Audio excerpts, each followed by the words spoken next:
It has been a very big day for Duel Links and Yu-Gi-Oh! In general, of course, with the World's Finals. We had Quantum winning for Speed Duel, Xiaomi for Rush Duel, so congrats to them, two very big names in the Duel Links scene, getting what they deserved, so very, very cool. We then had the announcement in the event of the brand new main box coming, this one here, Majestic Magic, and the Rush Duel Structure deck for Cyber Dragons. This was a cool precursor to the whole event.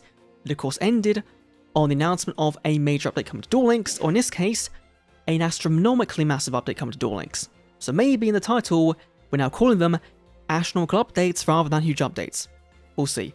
But, of course, getting Rush World, Fusion Summoning Rush Duel, a brand new home screen for Duel World, new Chronicle cards. It is a lot of cool stuff coming to Duel Links on October 1st. Now, unfortunately, there's no more new info, so we've got to wait until the co-op update or TGS to happen before we get more info on that. We have got, of course, some packs to open, a little bit. We've got a brand new BANLIST to go through, and also a very big change in that we've now got 9 extra deck slots rather than 8 starting from this day.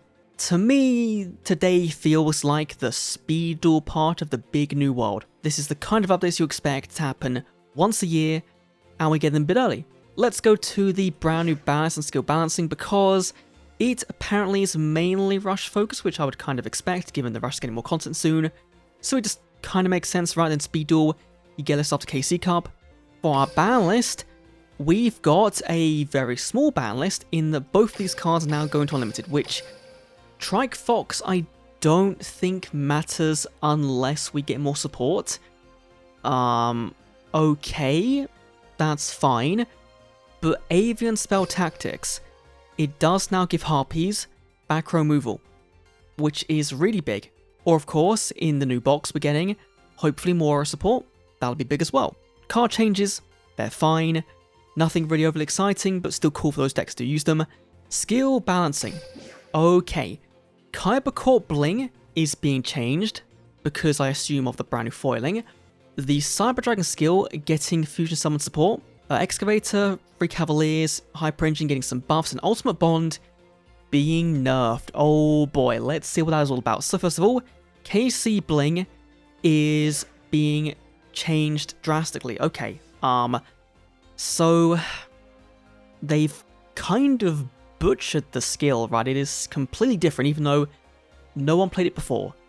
Now, does this mean something more about new foiling? Because we know you can upgrade it, right? You can change the card name color, the card border color, the foiling type, the stamp. Does this say anything more about Prismatics and Glossy? Because you would imagine that the cards that can be used with Chronicle card can't get Glossy or Prismatic, because it kind of overrides that, so maybe they're going to remove those from the game, or no longer be available, and so the skill kind of becomes defunct after this? We don't know? Huh. That is really weird, just kind of useless.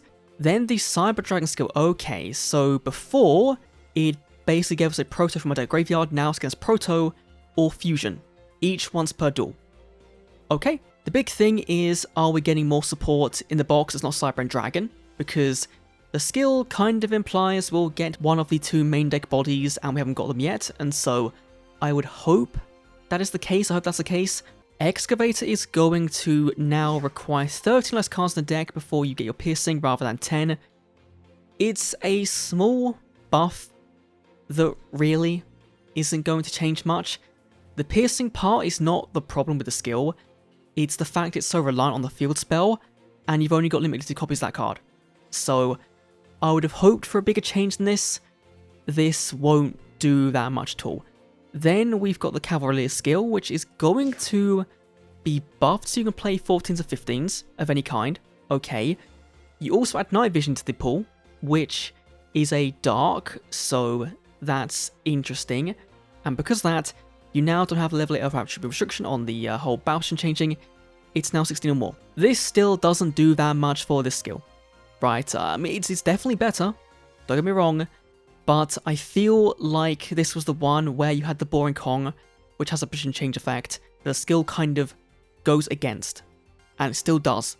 So that's not going to be that crazy, but I guess now we have got a proper skill for Night Vision, so sure, that's kind of cool. Then Hyper Engine, okay, is going to be given the monsters a bigger buff.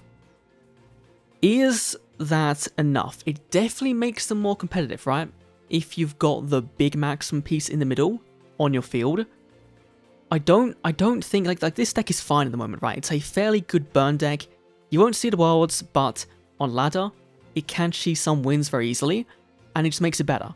So it's not a drastic change, but does give you more survivability in your turn, but also does mean you can now potentially win games quicker because that small boost across every card you have. So good change, but it's not like drastically crazy, right? It's not crazy. Then the big one, Ultimate Bond. How are you changing this? So you are giving it a restriction. You can only play level 5 or higher machine effect monsters that are light. So you have now removed Barrel Dragon from the equation. Okay, that card was played 50-50. Some people played the alligator one, some played Barrel Dragon. But the bigger thing is this is more future-proofing for Yuhi's boss monster, Joint Tech Rex. So this would be a really good inclusion in line machines if it wasn't limit 3. Trying to tell me summon this card, shuffle 3 cards in your graveyard back to the deck to pop 1 back row your opponent has. If you could summon this as a 35 with the skill that gives you a Meagle, this would potentially be better than Mirror Innovator in some cases, right? And so I assume they're going to put this limit 3 anyway, but this just does take this out of the deck. So you can't play a line machine skill to make a 35 Joint Tech Rex.